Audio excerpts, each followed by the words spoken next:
Hello guys, वापस से आपका स्वागत है और एक नई वीडियो में जहाँ पर हम शुरू करने जा रहे हैं अ, इस सब्जेक्ट स्पेसिफिक बुक का। क्लास की सब्जेक्ट स्पेसिफिक बुक है प्राइमरी ईयर्स की। उसका सेकंड और थर्ड चैप्टर हम करने जा रहे हैं। इसमें लाइक नहीं किया है वो लाइक कर दे, शेयर कर दे, सब्सक्राइब कर ले और लोग हेल्प करें, आसपास के जो भी होते हैं जान के हैं उनके तो वो लोग हेल्प हो जाएगी। तो चलिए मेरा टाइम वेस्ट किए चलते हैं वीडियो में आगे। ओके, एक मिनट। जी, तो अब तो और एक इम्पोर्टेंट चीज़ मैं बता दूँ आप सबको, डेली वाले बच्चे जितने भी हैं देखेंगे ये वीडियो जब आएगी, बट अनफॉर्चुनेटली शायद अभी जल्दी से ना आ पाए क्योंकि कल ही पेपर है यार। हम्म, ये सुनकर ही तो मुझे जाना पड़ेगा। तो चलिए बिना टाइम वेस्ट किए अब शुरू करते हैं। तो उसमें लिखा है, इंट्रोडक्शन लिखा है कि इमरजेंसी के नॉर्मल प्रोसीजर के दौरान जब इंटर हो जाती है इमीडिएट मेजर्स लेने पड़ते हैं मैनेजमेंट को, ताकि कोई मतलब डिजास्टर ना हो जो कि हार्ड हो जाए फिर उससे रिकवर करना पेशेंट को या फिर जिसको भी इमरजेंसी में हेल्प चाहिए।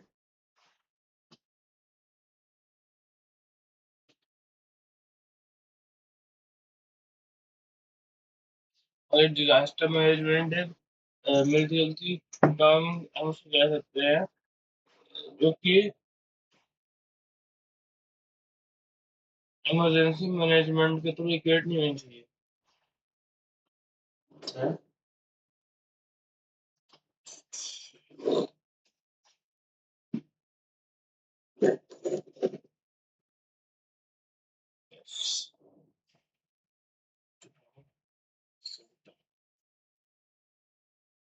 अब वो आगे बोल रहा है इमरजेंसी रिस्पॉन्स कई बार जो है बड़े सिलिकल प्रोसेस है जिसमें अगर रिपीटेड असेसमेंट दिखती है हमें। ठीक है, रिपीटेड असेसमेंट हमारे को शो होती है और इसमें प्लानिंग, एक्शन और रिव्यू का बहुत ज़्यादा इम्पोर्टेंट रोल होता है मतलब हस्बैंड के अंदर।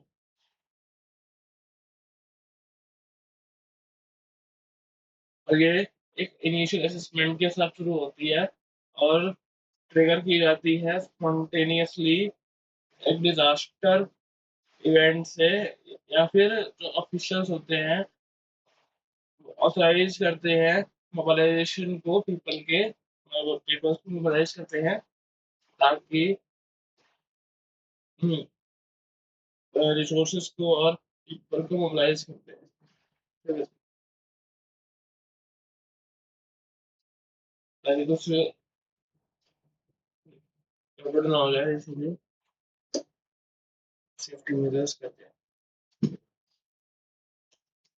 फिर वो आगे बोल रहा है एक्शन प्लान, इमरजेंसी का एक्शन प्लान है वो सबसे ज़्यादा ज़रूरी है कि वो अच्छे से मैनेज हो सके, इंजरीज उसके थ्रू इलनेसेस जो है वो भी मैनेज हो सके फिजिकल एजुकेशन में और स्पोर्ट्स में। ठीक है, हालांकि ज़्यादातर लिटरेचर में डिस्कस हुआ है कि इमरजेंसी एक्शन प्लान जो है एथलेटिक में होता है फिजिकल एजुकेशन की बजाय, एथलेटिक अरीना में होता है फिजिकल एजुकेशन की बजाय। और इस यूनिट में हम एग्जामिन करना कोशिश करेंगे कि फिजिकल एजुकेशन के जो इंस्ट्रक्टर होते हैं, ठीक है, फिजिकल एजुकेशन के इंस्ट्रक्टर, फिजिकल एजुकेशन के इंस्ट्रक्टर, ओके। तो वो कैसे एक्सपीरियंसेस स्टूडेंट्स इलनेस के इंजरीज के देखते हैं, डिस्कस करते हैं स्टेप्स को, इमरजेंसी एक्शन प्लान्स के, और एक टेम्पलेट प्रोवाइड कराते हैं फिजिकल एजुकेटर्स के लिए, ताकि वो अपना एक खुद का customized emergency action plan develop कर सकें अपने स्कूल्स में। अब बात करते हैं नीड एंड इम्पोर्टेंस की, इमरजेंसी रिस्पॉन्स के, ठीक है। इमरजेंसी एक्शन प्लान जो है वो एक सिस्टमेटिक अप्रोच है, ताकि हम मेडिकल, एनवायरमेंटल और सिक्योरिटी एजेंसीज को एड्रेस कर सके स्कूल में, एड्रेस कर सकें। और अदर स्कूल में इमरजेंसीज एक्शन प्लान होते हैं, वो गाइड करने के लिए बनाए जाते हैं पीपल को, कि आपको क्विक रिस्पॉन्स करना है स्पोर्ट्स रिलेटेड इंजरीज के टाइम पर, किसी और हुई है तो आपको तुरंत जाके उसको रिस्पॉन्ड करना है, जिस तरह की भी इंजरी है उसके हिसाब से उसको डील करना है। और मेडिकल कंडीशन जो है अगर सीरियस है या लाइफ थ्रेटनिंग है, तो इमरजेंसी प्लान जो है वो मदद करता है इसमें, कि आप इंश्योर कर सकें कि जो स्पोर्ट्स ऑर्गेनाइजेशन है वो इस चीज के लिए तैयार रहे, और अपने पास क्रिटिकल ट्रेनिंग इक्विपमेंट रखें, और प्रोटोकॉल्स जो हैं वो ध्यान में रखें, प्लेस पर रखें, जब उनकी जरूरत पड़ने से पहले,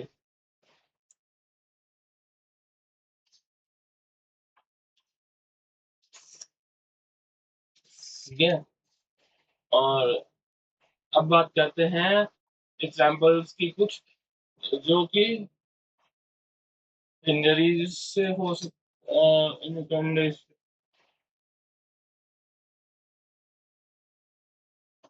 जब जो कंडीशंस के बारे में बात करने जा रहे हैं अब, और इंजरीज के बारे में बात करने जा रहे हैं, तो सबसे पहला है हमारा हीट स्ट्रोक। और ये ज्यादातर तब होता है किसी को, जब आप का बॉडी टेम्परेचर बहुत ही जल्दी जल्दी ही बहुत ज्यादा हॉट हो जाता है, और आप अपनी बॉडी को कूल डाउन नहीं कर सकते, मतलब कर नहीं पा रहे, कर सकते नहीं, कर नहीं पा रहे, ठीक है। और ये लाइफ थ्रेटनिंग भी हो सकता है, क्योंकि इसमें हमारी ब्रेन और दूसरी वाइटल ऑर्गन्स पर डैमेज आ सकता है, और स्ट्रेनियस एक्टिविटी करने से भी हो सकता है हीट में, या फिर अगर आप ज्यादा देर तक किसी गर्म जगह पर हो तो ये तब भी हो सकता है। और इसमें साइंस और सिम्टम्स, मतलब सिम्टम्स मतलब बीमारियां कि कैसे शो होता है हीट स्ट्रोक हुआ है। एक तो अगर आप उसका टेम्परेचर चेक करो बॉडी का, तो अगर उसका बॉडी टेम्परेचर अगर आप फिगर चेक करें, तो 104, अगर 104 F या उससे ज्यादा आता है, तो मतलब वो उसको हीट स्ट्रोक है। या फिर किसी मेंटल स्टेटस या बिहेवियरल एस्पेक्ट्स में कुछ चेंजेस हैं, अगर आपको वो दिख रहे हैं, जैसे कंफ्यूजन हो गया, एगिटेशन हो गया, ये सब आपको दिख रहा है, तो ये भी एक सिम्टम हो सकता है। स्लर्ड अगर स्पीच है, अगर आपकी स्पीच थोड़ी स्लर्ड है और ढंग से बोल नहीं पा रहे हैं, तो तब भी आप आंसर और या तो आप देख भी सकते हो कि इसका सही आंसर क्या होगा।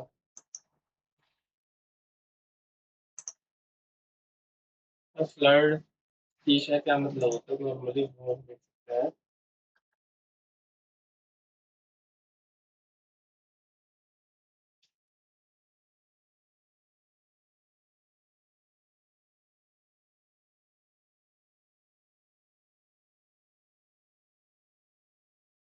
मैं आपको देख के बता रहा हूँ।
एक मिनट गाइस,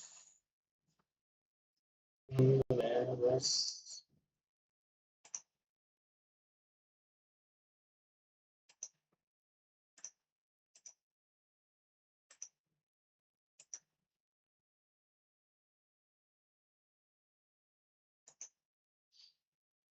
और जब तक मैं फिर ढूंढ रहा हूँ तब तक हमारी चलते हैं थोड़ा। इसमें और भी सिम्टम्स हैं, जैसे आपकी ड्राई स्किन हो जाएगी, हैवी स्वेटिंग हो जाएगी, हॉट स्किन, हॉट या ड्राई जो भी आपकी स्किन हो जाए, या फिर हैवी स्वेटिंग अगर आपकी है तो तब भी आप इसको नोटिस कर सकते हो। इसमें हमारी नोजी और वॉमिटिंग का भी सिम्टम शो होता है। ब्लश स्किन होती है, ब्लश स्किन भी बता दूंगा अभी, ठीक है। रैपिड पल्स हो जाती है, मतलब पल्स जो है वो ज़्यादा तेजी से चलने लगती है। रैपिड ब्रीदिंग, बहुत तेजी से सांस आने लगती है हमें, बहुत तेज सांस, सर दर्द होने लगता है। और पिंट होना इसमें सबसे मेन फीचर है, मेन सिम्टम है, जो कि मैक्सिमम ओल्डर एडल्ट्स में शो होता है। ओल्डर एडल्ट को ये सिम्टम अगर शो है स्ट्रोक के चक्कर में, तो अलग रूप में है, उसको फेंट जैसा फील हो रहा है, आपको दिख रहा है कि वो फेंट सकता है, तो आप कंसिडर कर सकते हैं या मान सकते हैं कि उसको हीट स्ट्रोक हो सकता है। आ गया। तो ब्लड स्पीच का मतलब होता है जब आपकी मसल्स जैसे चेहरा, होंठ, जीभ या फिर आपके वोकल कॉर्ड्स जो होते हैं वो वीक हो जाते हैं या फिर कंट्रोल करने डिफिकल्ट हो जाते हैं, तो उसको हम स्लर्ड स्पीच कहते हैं। अब देखते हैं फ्लश स्किन।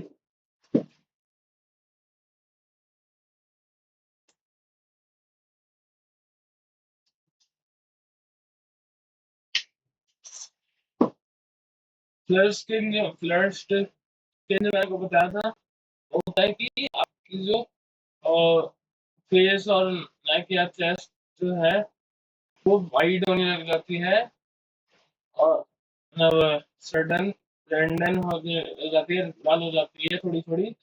और ये हमारा ब्लड सेल्स की वजह से होता है, वो थोड़े वाइडन हो जाते हैं, इसी चक्कर में हमारा ब्लड जो है वो रश करता है, मतलब वेसल्स जो हम रश करते हैं ब्लड के साथ, तो इसको हम फ्लशिंग कह सकते हैं, ठीक है।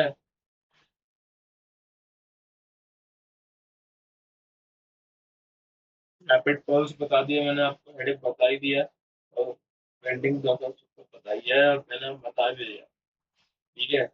और अब इसकी बात करते हैं कि अगर किसी को ये वाली बीमारी कुछ सीरियस हेल्थ इशू हुआ है, ऐसा ही इशू जैसा। तो उसमें हमारे को उसने हमारे को फर्स्ट एड कैसे देना है। तो उसमें बोला है कि जो भी हीट स्ट्रोक से सफर कर रहा है, या बच्चा बड़ा कोई भी हो, तो उसको आपको नॉर्मली उठाना है, और या तो ठंडे शावर के नीचे, या फिर टब में प्लेस कर देना है ठंडे पानी के। ठीक है। और उसको पानी के पाइप से, मतलब वाटर पाइप से उस पे पानी मारना है, और उसको ठंडे पानी से स्पॉन्ज करना है, मतलब आपको एक स्पॉन्ज लेना है, ठंडे पानी में डिप करना है, उसको पूरी बॉडी पे लगाना है।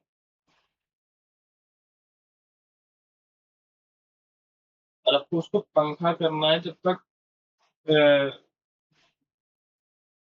जो मिस्टिंग है कूल वाटर से वो खत्म नहीं हो जाती। और आपको जो आइस पैक है उसको,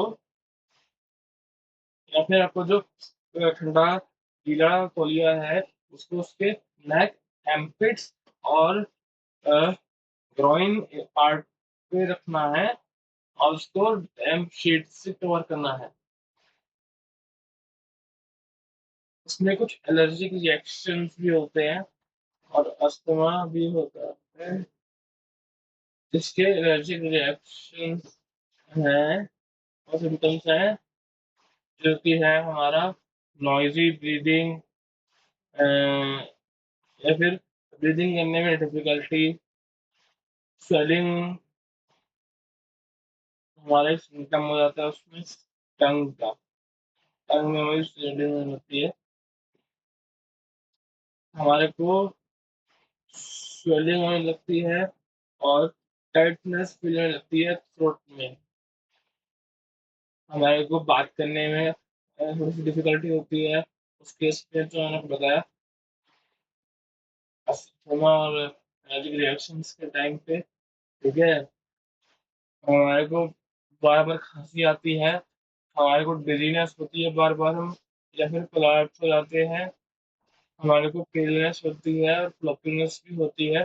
छोटे बच्चों में ज्यादातर केसेस होते हैं फ्लॉपीनेस और डिजीनेस के। नहीं, फ्लॉपीनेस के ज्यादा, फ्लॉपीनेस और पेलनेस के थोड़े मोस्ट ऑफ द केसेस होते हैं यंग चिल्ड्रन में। इतने ज्यादा बड़े लोगों में होते नहीं है, मैक्सिमम सेम यंग चिल्ड्रन में होते हैं।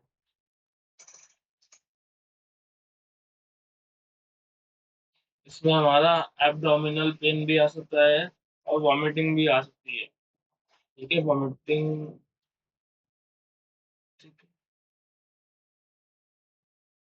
अब बात करते हैं इसके इमरजेंसी रिस्पॉन्स के, एलर्जिक रिएक्शंस के लिए। इसको हम एनाफिलिक्सिस भी कहते हैं। एनाफिलिक्सिस, ये कर लेना, थोड़ा सा मुश्किल शब्द है लेकिन करना पड़ता है। Anaphylaxis, A P H Y P H Y L A X I S, anaphylaxis. इसके लिए हमारे को पर्सन को फ्लैट, मतलब सीधा लेटाना है, उसको चलने या खड़े होने नहीं देना। उसको भी ये प्रॉब्लम हुआ है। उसको एड्रेनालाइन, एक दवाई होती है जो कि एक ऑटो इंजेक्टर से दी जाती है, ताकि उसकी बॉडी की जो बोन्स होते हैं रिलीफ हो जाए।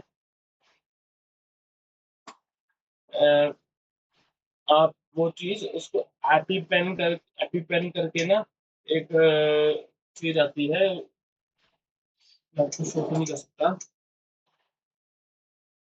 लेकिन मैं ढूंढ के जरूर बताता हूँ, मुझे दिखती है, आप खुद देख सकते हैं। EpiPen।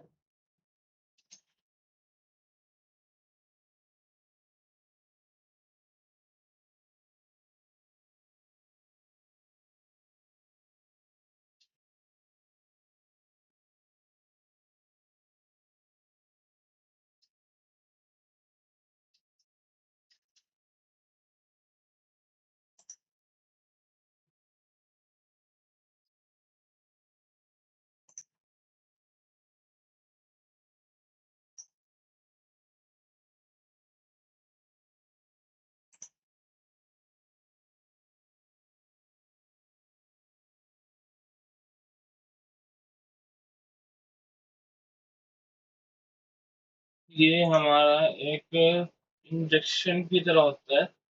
इसमें सिरिंज नहीं होती, बस सिरिंज नहीं होती, पीछे का प्रेसिंग बटन नहीं होता, वो सिर्फ उसकी बॉडी होती है उधर, जिसमें वो सिरिंज का पार्ट होता है और पीछे का पार्ट होता है बॉडी, ये पीछे का पार्ट नहीं होता।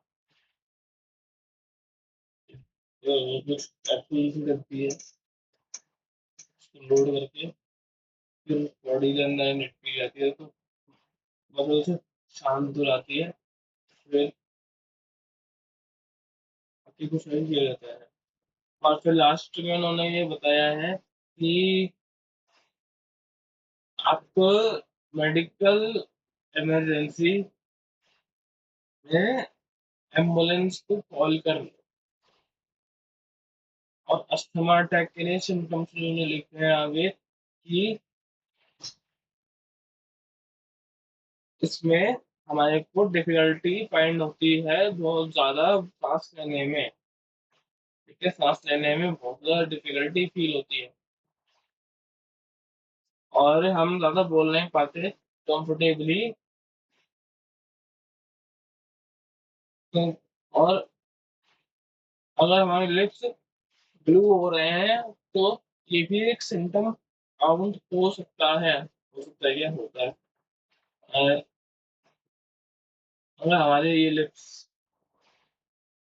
ब्लू हो जाए तो ये हम कंसिडर कर सकते हैं कि जिस किसी की भी ये सिम्टम दिख रहा है या हो रहा है, तो वो अस्थमा से सफर कर रहा है।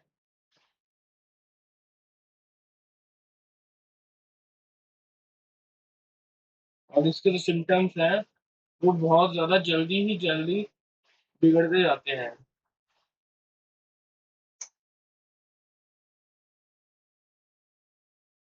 और कई बार तो बहुत कम या फिर मिल बहुत कम आराम मिलता है, या फिर कभी कभार तो मिलता ही नहीं है उनके रिलीवर इनहेलर से जो यूज करते हैं रिलीव करने के लिए बॉडी।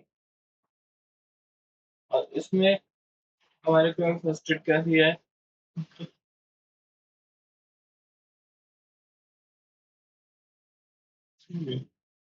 कहा है कि रिलीवर जो है वो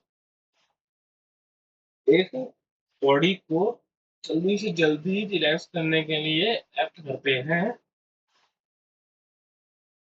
ताकि जो मसल्स हैं उसके एयरवेज के अराउंड वो रिलैक्स हो सके। और ये एक मेडिकेशन है जो कि अस्थमा अटैक्स के टाइम पर यूज की जाती है। ठीक है, और अगली चीज में लिखी है प्रिवेंटर्स।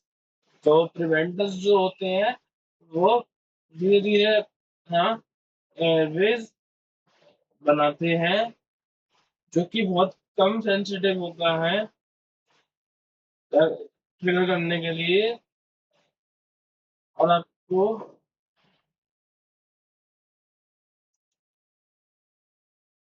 इसकी जो इन्फ्लेमेशन है वो बॉडी में जाके वो अंदर की जो एयरवेज है उसके अंदर की जो इन्फ्लेमेशन है वो रिड्यूस कर देती है। और ये डेली बेसिस पे लिए जाते हैं अस्थमा पेशेंट्स के थ्रू, जिनको प्रॉब्लम होती है वो डेली बेसिस पे इनको लेते हैं ताकि वो उनको ठीक रह सके।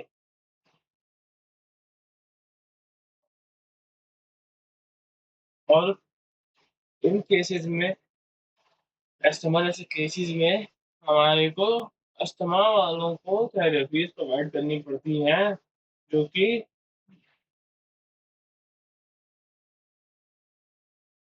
क्योंकि प्रिवेंटर जो है उसके अंदर दो अलग अलग तरह की दवाइयाँ होती हैं, जो कि थेरेपीज अगर आप चाहो तभी जाके बैलेंस होती है।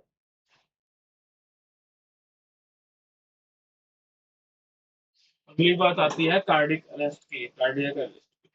तो इसमें इस केस में हमारा कार्डियो पल्मोनरी रेस्पिरेशन, सीपीआर इसको हम कहते हैं, वो हम एग्जीक्यूट करते हैं और किसी इमरजेंसी के दौरान जब किसी को बचाना हो तो अगर और अगर उस टाइम पे किसी का हार्ट बीट करना बंद हो जाए किसी सडन कार्डियक अरेस्ट की वजह से, तो सीपीआर के थ्रू चांसेस जो है सर्वाइवल के वो इंक्रीज हो जाते हैं अगर ये बहुत ही इमीडिएटली परफॉर्म किया जाए।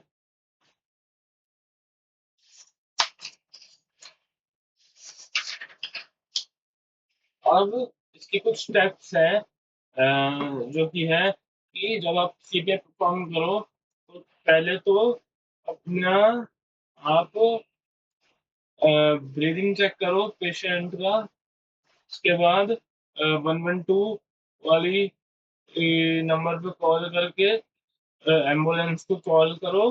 फिर अपनी बॉडी को एडजस्ट कर लो चेस्ट कंप्रेशन देने के लिए। परफॉर्म करो चेस्ट कंप्रेशन में और आपको 100 से 120 टाइम चेस्ट कंप्रेशन देने हैं हर एक मिनट पर, जो कि सेम टेम्पो है। किसी एक सिंगर है बिग यूज करके उसने म्यूजिक दिया है staying alive. Staying stay stay लिखोगे, आई एन लिखोगे, जी नहीं लिखना उसमें, फिर अलाइव को लिख देना बाय बिग यूज, तो हमें मिलेगा।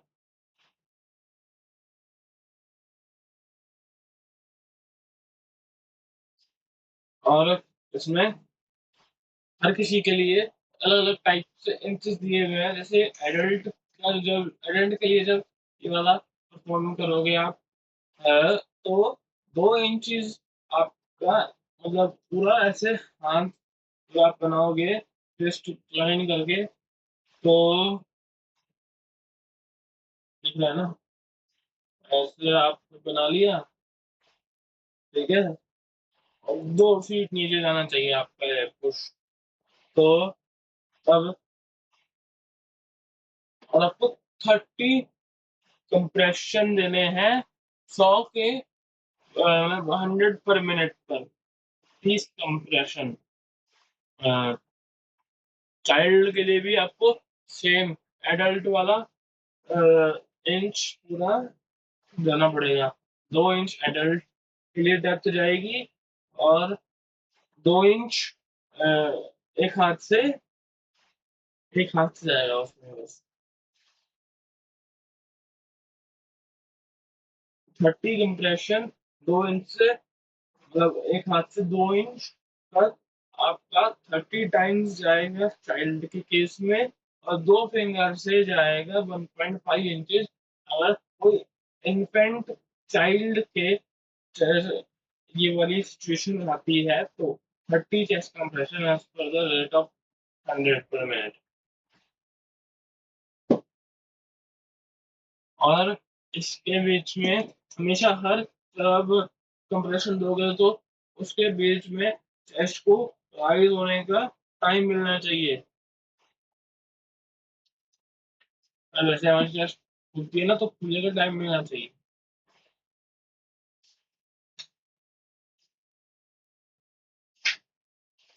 ओके, अब बात आती है फर्स्ट एड की। ये हमारा एक कॉम्बिनेशन है, एक सिंपल लेकिन थोड़ा सा इफेक्टिव और एक्टिव मेजर्स जो है इसमें होते हैं ताकि हम पॉसिबल कॉम्प्लिकेशंस को प्रिवेंट कर सकें।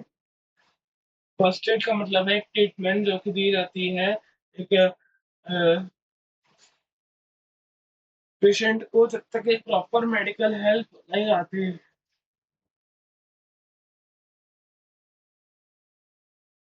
ठीक है, और फर्स्ट एड देना है बहुत इंपॉर्टेंट स्किल है। और इसको परफॉर्म करते टाइम सिंपल प्रोसीजर्स और कुछ सर्टेन गाइडलाइंस हैं जो कि फॉलो करनी होती हैं। अ, और ये हो सकता है कि हम किसी की जान बचा सकें और जो उसको आगे खतरा हो सकता था उससे बचा सकें। लेकिन अगर हम नहीं फॉलो करते तो डॉक्टर एबीसी करके एक हमारा एम्बुलेंस का एक रूल है, तो हम उसको यूज़ करके डायग्नोज़ कर सकते हैं प्रॉब्लम। डॉक्टर एबीसी मतलब D for danger, R for response, A for airway, B for breathing, C for circulation.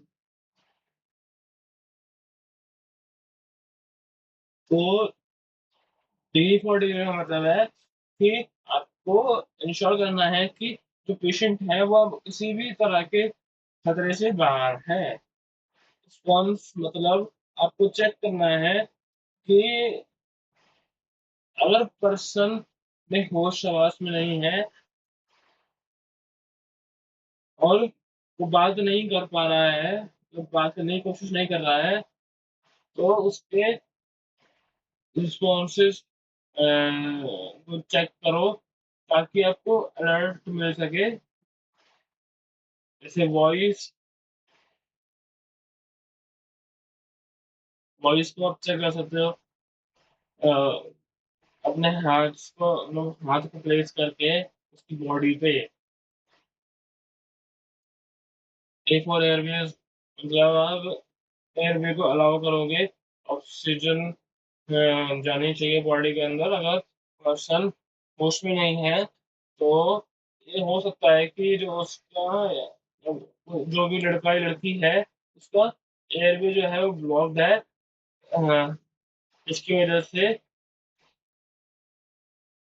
जो जीभ है उस पेशेंट की, वो बार-बार मुँह के अंदर जा रही है और थ्रोट को ब्लॉक कर रही है, और इस प्रॉब्लम को फिक्स करने के लिए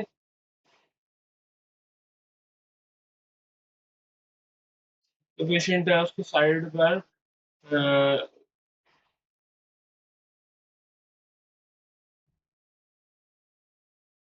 उसको अपनी साइड को उठाना है ताकि वो उसका थ्रोट ओपन कर सके, ताकि सीबीआई की जो प्रिपरेशन है और वो हो सके, और एयरवेज़ जो है वो क्लियर होनी चाहिए। अब बात करते हैं ब्रीदिंग की। तो जब आप एक इंसिडेंट पे पहुँचते हैं, तो सबसे पहले आपको देखना होता है कि अगर अगर कोई है तो और उसकी सारी, और अगर वहाँ पर बहुत सारे लोग हैं एंड और बैड कंडीशंस में हैं, तो सबसे पहले तो आपको उनकी ब्रीथिंग चेक करनी चाहिए कि वो अच्छे से उनकी ब्रीथ भी आ रही है उनकी या नहीं आ रही।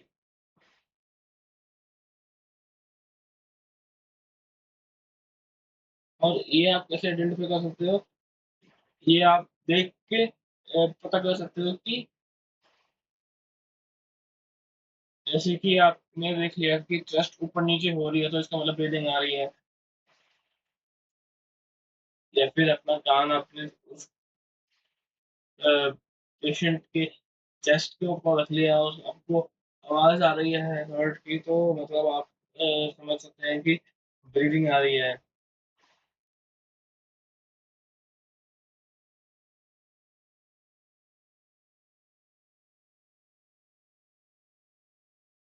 आपके पास आपने अ, नाक और मुँह पास अपने रखा है, तो आपको बहुत क्लियर सुनाई देगा। आप बहुत ही अच्छे से पता चलेगा कि बंदे की साँसें चल रही हैं या नहीं चल रही। और अगर आपको कोई पर्सन एब्डोमिनली ब्रीथ करता हुआ मिला, या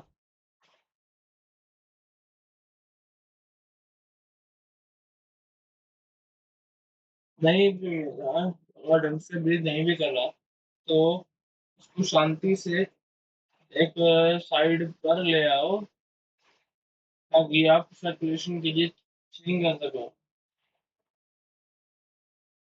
और अब आप उसकी हार्ट बीट और ब्लड सर्कुलेशन के साइंस को चेक कर सको कि ऑब्वियस साइन ऑफ सर्कुलेशन जो है और मूवमेंट जो है और टॉकिंग जो है वो सही से है या नहीं। लेकिन जो पर्सन है वो ज़्यादातर अनकॉन्शियस होता है। प्रीवियस अगर आपने नोटिस किए हुए स्पेशली दो साइन मिसिंग हैं तो ये था हमारा डॉक्टर एबीसी। अभी भी खत्म नहीं हुआ।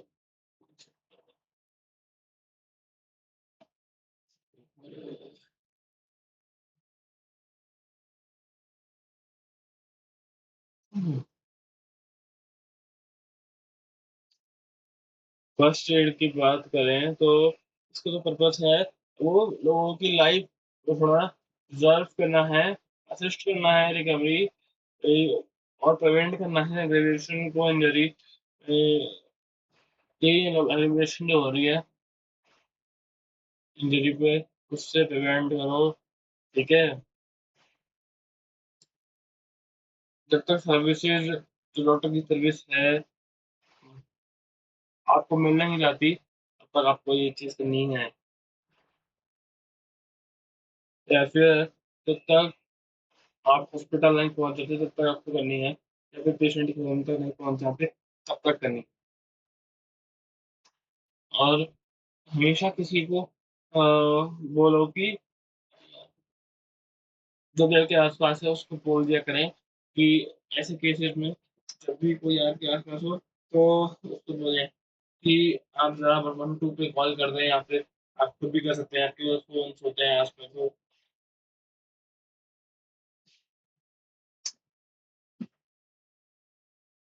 जब तक आप फर्स्ट एड परफॉर्म कर रहे हैं आप किसी को बोल सकते हैं कि वो पर मेडिकल हेल्प को कॉल करके बुला ले। इसमें प्रिंसिपल्स हैं कि आपको सबसे पहली चीजें बहुत जल्दी करनी है, शांति से करनी है और बिना किसी पैनिक के करनी है। आपको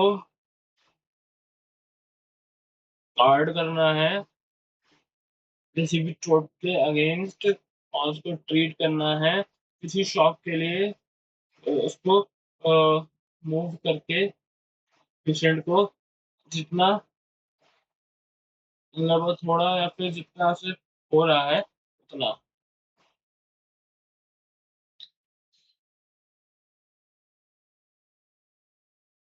और इसमें लिखा है कि आप बहुत ज़्यादा अटेम्प्ट मत करो, और लेकिन ये तुम्हारा एश्योर कर लेना कि पेशेंट और जो उसके आसपास लोग हैं उसके आसपास टेंशन कम हो, ताकि आप जो है ब्लीडिंग को स्टॉप कर सकें और आर्टिफिशियल रेस्पिरेशन उसको प्रोवाइड कराएं पेशेंट को अगर उसकी सांसें रुक गई हैं।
हम बात करते हैं कट्स एंड ब्रूजेस की, तो उसमें हमारा इसलिए लिखा है कि कट्स और ब्रूजेस जो है वो ग्रो करने के पार्ट हैं, और हमें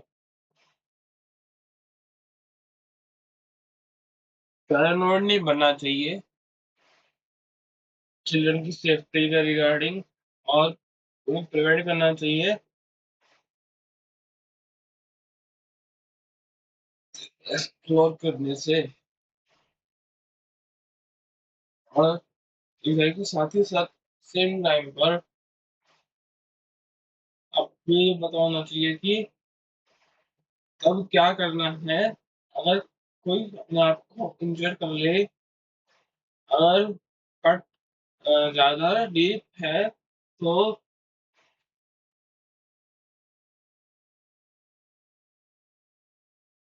सीधा आप मेडिकल हेल्प कहीं से अरेंज करें, अपने आप से कहीं भी कुछ भी अटेम्प्ट ना करें, उसको उसको रोकने की कोशिश ना करें।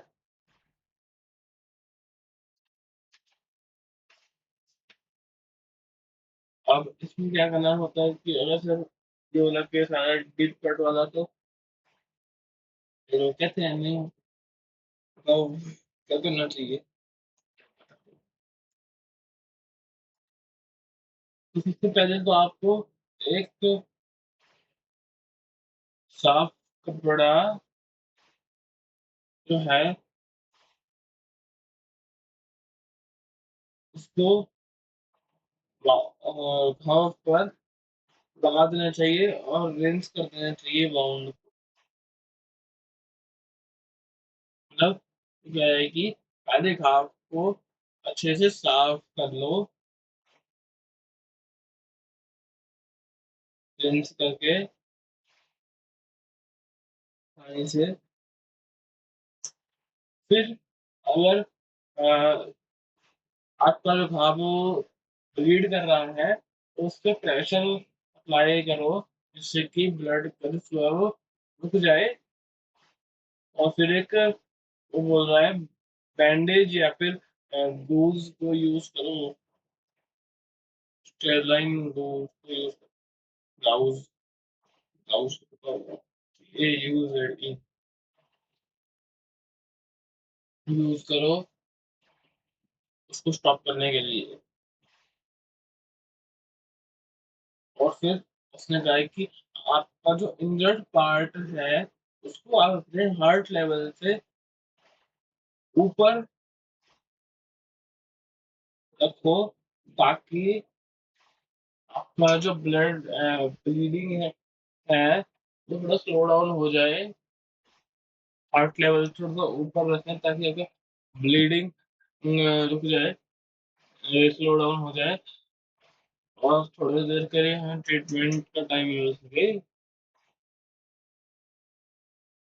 और जब उसमें लिखा है कि जब ब्लीडिंग रुक जाएगी, तो आपको घाव को ढक देना है, कवर कर देना है अच्छे से। अगर ज़रूरत है एक साफ बैंडेज से करना फिर, अगर ज़रूरत पड़े।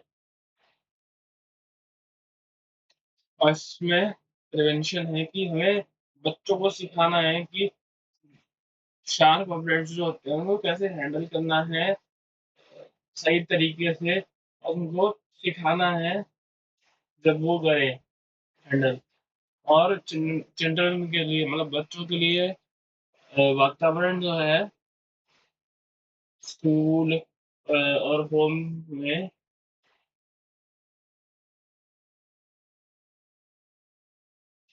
घर पे और स्कूल में वो सुरक्षित होता है।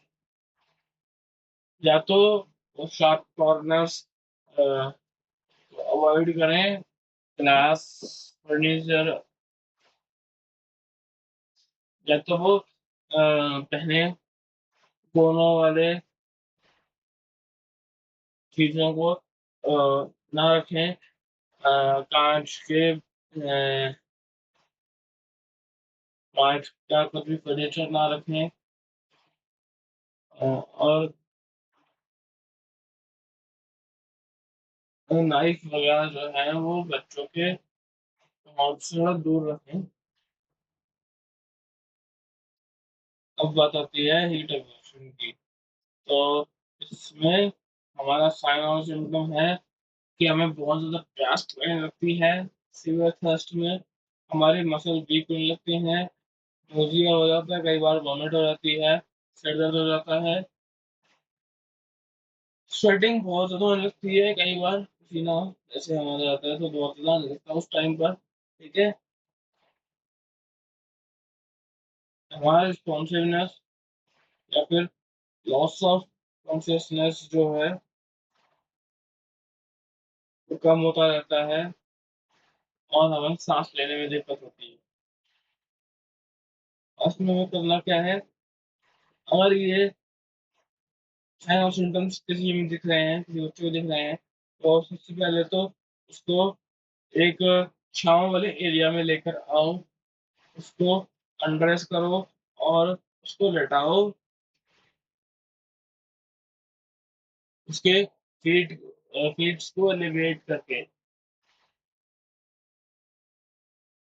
अगर चाइल्ड अलर्ट है, तो एक ठंडे पानी का स्पॉन्ज आप यूज़ कर सकते हो उसके सर पर और उसको ठंडे पानी की या आपका जो स्पोर्ट्स ड्रिंक्स वगैरह होता है उसके सिप्स लो।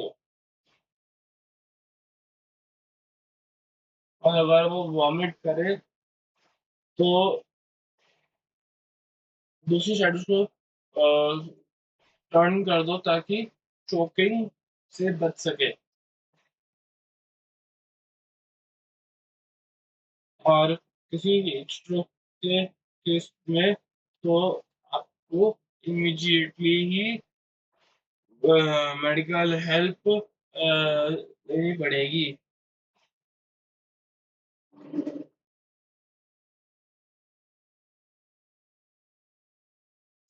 ठीक है?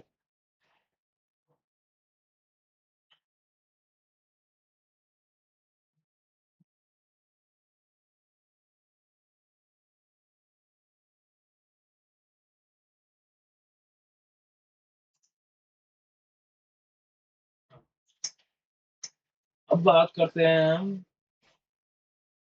ब्रीथिंग डिफिकल्टीज की। अगर किसी को ब्रीदिंग स्टॉप हो गई है तो हमें बस उसको देखना चाहिए कि वो बात कर सकता है, रिस्पॉन्ड कर सकता है, अगर हमने उसके शोल्डर पे टच किया है तो। अगर नहीं तो हमें जल्दी से जल्दी हेल्प बुलानी पड़ेगी और इमीडिएटली फर्स्ट एड को शुरू करना पड़ेगा और बायस्टैंडर्स को भेजना पड़ेगा हेल्प के लिए। अगर आप अकेले नहीं हो तो, अगर आप अकेले हो, सॉरी अकेले नहीं हो वो वाली बात नहीं, अकेले हो अगर कहीं तो आपको बेसिक लाइफ सपोर्ट परफॉर्म करना पड़ेगा 1 मिनट के लिए, जब तक हम हेल्प को बुलाने से पहले। फिर वो बोल रहा है कि जो भी सफर कर रहा है पर्सन या फिर वो ही या शी कोई भी हो सकता है, तो उसको उसके बैक पर लेटा दीजिए ज़मीन। उसका सर जो है वो टिल्ट कर दीजिए ताकि जो उसका चिन है ऊ ऊपर की तरफ थोड़ा पॉइंट हो सके। और ये आप कर सकते हैं अपनी फिंगर टिप्स को उसके जॉ बोन के अंडर रखकर, उसके बाद उसको आराम से लिफ्ट कर सकते हैं आप। और फिर जब आप आराम से प्यार से दबा रहे हैं पर्सन के फोरहेड पर, तो ये हो सकता है। और ये आपको मेक श्योर करना पड़ेगा कि जो टंग है वो ब्लॉक नहीं करनी चाहिए थ्रोट, और जो थ्रोट है वो टंग के थ्रू ब्लॉक नहीं होना चाहिए।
1 मिनट।